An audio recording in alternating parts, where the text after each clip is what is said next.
బండి సంజయ్ గారి కొడుకు మీద పోక్సో కేసు అయ్యింది.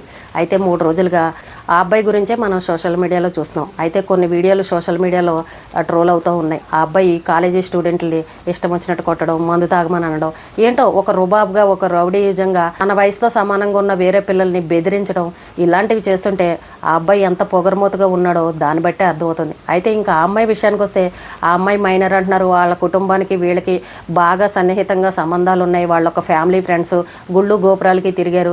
ఆ అమ్మాయి ఈ అబ్బాయితోటి చాలా పరిచయం ఉంది. ఈ అబ్బాయితోనే కాదు, వేరే వేరే అబ్బాయిలతో కూడా పరిచయాలు ఉన్నాయని చెప్పేసి ఇలా ఏదేదో చెప్తున్నారు. ఇదంతా ఒక కుట్ర, బండి సంజయ్ గారిని పడగొట్టాలని అన్న ఉద్దేశంతో రాజకీయ నాయకులు చేసే కుట్రని ఈ రకంగా మాట్లాడుతున్నారు. కానీ రాజకీయ నాయకుల పిల్లలు ఎవరైనా సరే చాలా పద్ధతిగా ఉండాలి, చాలా వినయంగా ఉండాలి. మా నాన్న ఒక ఎమ్మెల్యే, మా నాన్న ఒక మినిస్టరు, మా నాన్న కార్పొరేటరు, నేనేం చేసినా చెల్లిపోతుంది, నా వెనకాల బలగం ఉంది, నేనేం చేసినా మా నాన్న చూసుకుంటాడని ఇలా గొప్పలకు పోయి ఇలా పొగరమూతగా చేశారనుకోండి, ఏదో ఒక రోజున ఇగో ఇలాగే సోషల్ మీడియాలో ట్రోల్ అయ్యే పరిస్థితి. కొంతమంది మామూలుగా జనరల్గా ఉండే మహిళలు అడుగుతున్నారు, ఏంటి ఆ అబ్బాయి మీద పోక్సో కేసు అన్నారు, ఇంతవరకు కూడా ఆ అబ్బాయిని ఎందుకు అరెస్ట్ చేయలేదు? అదే కనుక సామాన్యులు ఎవరన్నా బయట వాళ్ళు కనుక చేశారని అంటే వాళ్ళని నిమిషాల మీద తీసుకొచ్చి వాళ్ళని ఇష్టం వచ్చినట్టు చావగొట్టి వదిలిపెడతారు, వాళ్ళ మీద కేసులు బుక్ చేసి జైల్లో పెడతారు. కానీ మరి ఈ అబ్బాయిని ఎందుకు అరెస్ట్ చేయలేదు? ఆ అమ్మాయి వచ్చి ఇంత కంప్లైంట్ ఇచ్చినా సరే పోలీస్ స్టేషన్లో కూడా ఎవరు ఎందుకు పట్టించుకోవట్లేదని ఈ రకంగా మాట్లాడుతున్నారు. ఇది నిజమా అబద్ధమా అనేది పక్కన పెడితే, రాజకీయ నాయకులు ఎవరైనా సరే మీ పిల్లల్ని అదుపులో పెట్టుకోండి. మీరు ఒక రాజకీయ నాయకులు పోస్టులో ఉన్నారు కదా అని మా పిల్లలు ఏం చేసినా నడిచిపోతుందని అనుకున్నారనుకోండి, పిల్లలు ఏమాత్రం ఏ చిన్న తప్పు చేసినా ఆ ప్రభావం అంతా వచ్చి మీ మీదే పడుతుంది. తల్లిదండ్రులనే తప్పు అంటారు. మీ కుటుంబంలో ఎవరు తప్పు చేసినా సరే ముందు మీ పేరు తీసే మీ వరుసకు వాళ్ళు ఏమవుతారో వాళ్ళ గురించే మాట్లాడతారు. కాబట్టి మీరెంతో గౌరవప్రదంగా ప్రజల చేత ఎన్నుకోబడిన వాళ్ళు అయినప్పుడు మీ కుటుంబం కానీ మీ కన్న పిల్లలు కానీ చాలా జాగ్రత్తగా ఉంటేనే మీ భవిష్యత్తు అనేది బాగుంటుంది. ఈ రోజున ఎక్కడైనా ఏదైనా తప్పు జరిగిందనుకోండి, మనం వేలెత్తి చూపించే విధంగా ఉండాలి తప్ప ఎదట వాళ్ళు వచ్చి మనల్ని వేలెత్తి చూపించే విధంగా ఉండకూడదు. ఇప్పుడు కొడుకు తప్పు చేశాడు అని అనుకోండి, తండ్రి వెనకేసుకు రాకూడదు. నిజంగా నా కొడుకు తప్పు చేశాడు అని అంటే వాడి మీద చర్యలు తీసుకోండి, అది నిజమా అని చెప్పి రుజువైందనంటే వాడికి ఏ శిక్షలన్నా వేయండి అని ఇలా ధైర్యంగా బయటకు వచ్చి మాట్లాడితేనే అది గొప్ప తండ్రి అనిపించుకుంటారు. అదే కనుక బయట వాళ్ళకు ఒకలాగా, మీ ఇంట్లో మీ కుటుంబ సభ్యులు మీ కన్న పిల్లలకు జరిగితే ఒకలాగా ఈ రకంగా మాట్లాడారనంటే బయట ప్రజలు కూడా ఈ రోజున ప్రశ్నించే పరిస్థితి. ఇంత పోక్సో కేసు పెట్టామని చెప్తున్నారు, ఇంతవరకు ఆ అబ్బాయిని ఎందుకు అరెస్ట్ చేయలేదు అని అడుగుతున్నారు. మరి దీనికి ఏం సమాధానం చెప్తారు? వేరే బీఆర్ఎస్ పార్టీయే కావచ్చు, కాంగ్రెస్ పార్టీ కావచ్చు, ఎవరైనా సరే ఈ రోజున ప్రశ్నిస్తారు. ఇప్పుడు మీ పార్టీ వాళ్ళే ఏమని చెప్తారనంటే, ఇది మా పార్టీకి సంబంధం లేదు, అది వాళ్ళ పర్సనల్ విషయం, వాళ్ళ కుటుంబానికి సంబంధించిన విషయం కాబట్టి చట్టం తన పని తను చేసుకు వెళ్ళిపోతుంది. పోలీసులు విచారణ చేసి ఇది నిజమని రుజువైతే మాత్రం వాళ్ళ మీద చర్యలు తీసుకుంటారు. మా పార్టీకి ఈ అబ్బాయి చేసిన దానికి ఎటువంటి సంబంధం లేదని సొంత పార్టీ వాళ్ళు కూడా చెప్తున్నారు. అందరూ వచ్చి వేలెత్తి చూపించి ఒక్కొక్కటి ఫోటోలు వీడియోలు అన్నీ తీసి చూపిస్తున్నారు. మీ అబ్బాయి ఏంటి, ఆ అమ్మాయికి భయపడ్డా, మీ అబ్బాయి చూడు ఎంత పొగరమూతగా అవతల వాడిని కొడుతున్నాడు అని అలాంటి వీడియోలన్నీ బయట చూపిస్తున్నారు. నిజంగానే ఆ అబ్బాయి వేరే వాళ్ళని కొడుతుంటే ఆశ్చర్యం కలుగుతుంది. ఒక తండ్రి అలాంటి వీడియోలు చూసి మరి ఆ పిల్లాడికి ఎందుకు భయం చెప్పుకోలేదు అంటే, నేను ఒక రాజకీయ నాయక కొడుకును కాబట్టి నన్ను ఎవరు ఏమీ చేయరని అలా రుబాబుగా చూపెడతారా? పిల్లల్ని మీరు చిన్నప్పటి నుండి భయంతో పెంచుకోవాలి. ఇంత పొగరమూతగా ఇంత రుబాబుగా పెంచుకోకూడదు. నేను ఒక రాజకీయ నాయకుడిరా, నువ్వేం చేసినా పర్వాలేదు, నేను చూసుకుంటానులే, నా వెనకాల అందరూ పెద్ద పెద్ద వాళ్ళు ఉన్నారని పిల్లలకి ఈ రకంగా బలం ఇచ్చారనుకోండి, వాళ్ళు ఏం చేయడానికన్నా సరే తెగిస్తారు. కాబట్టి రాజకీయ నాయకులు ఎవరైనా సరే అసలు మన పిల్లలు ఉన్నారా లేదా అని కనబడినట్టు ఉండాలి. రాజకీయ నాయకుల పిల్లలు మీడియాలోకి రాకూడదు.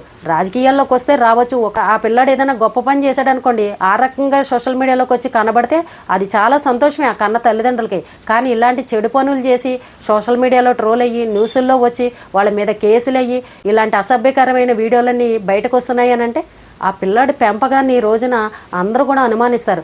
ఎంత జరుగుతున్నా సరే ఆ తల్లిదండ్రులు పట్టించుకోలేదు అని అంటే పిల్లల్ని ఈ రకంగా పెంచుతారా అని ప్రతి ఒక్కరూ ప్రశ్నిస్తారు. పిల్లలు ఏదన్నా తప్పు చేశారనుకోండి, ముందు తల్లిదండ్రులే తిడతారు. మీరు భయం చెప్పుకోరా అని మాట్లాడతారు. ఆ ఫోటోలు, ఆ తాగడాలు, ఆ అమ్మాయిలతో తిరగడాలు, ఇవన్నీ మరి ఇంట్లో కుటుంబ సభ్యులకు తెలియదా చెప్పండి? పిల్లలకు భయం చెప్పుకోరా? ఏదైనా జరిగిపోయిన తర్వాత పిల్లలకు భయం చెప్పుకొని ఇంట్లో పెట్టుకోవడం కాదు. మీరు రాజకీయ నాయకులు అన్నప్పుడు ఇంకా జాగ్రత్తగా ఉండాలి. ఏదన్నా మన పిల్లలు తప్పు చేశారని అంటే మన పరువే పోతుంది. ప్రతి ఒక్కరూ నన్నే నిలదీస్తారు, వీడి వల్ల అనవసరంగా నా పరువు పోతుందన్న ఆలోచన మీ పెద్దవాళ్ళలో ఉండాలి. రాజకీయ నాయకులు అన్నప్పుడు జనాల కళ్ళన్నీ మీ మీదే ఉంటాయి, మీ కుటుంబ సభ్యుల మీదే ఉంటాయి. ఎక్కడ ఎవరు ఏ చిన్న తప్పు చేసినా సరే తెల్లారి సోషల్ మీడియాలోకి వచ్చేస్తుంది. అలాంటప్పుడు ఎంత జాగ్రత్తగా ఉండాలి? ఆ పిల్లాడెళ్ళే తోటి పిల్లలను పట్టుకుని ఆ రకంగా బెదిరించేయడం, ఇష్టం వచ్చినట్టు కొట్టేయడం, అది ఎంత తప్పండి?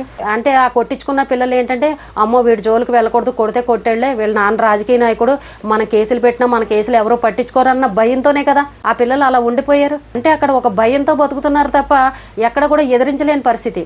ఇప్పుడు ఒక ఆడపిల్ల వచ్చి ఈ రకంగా చెప్పిందనంటే అది నిజమో అబద్ధమో, తప్పు చేశాడో లేదో తెలీదు, కానీ మీ పిల్లలు అంతవరకు వెళ్ళారు అని అంటే మీరు ఇంట్లో భయం చెప్పుకోవాలి కదా మీ పిల్లలకి.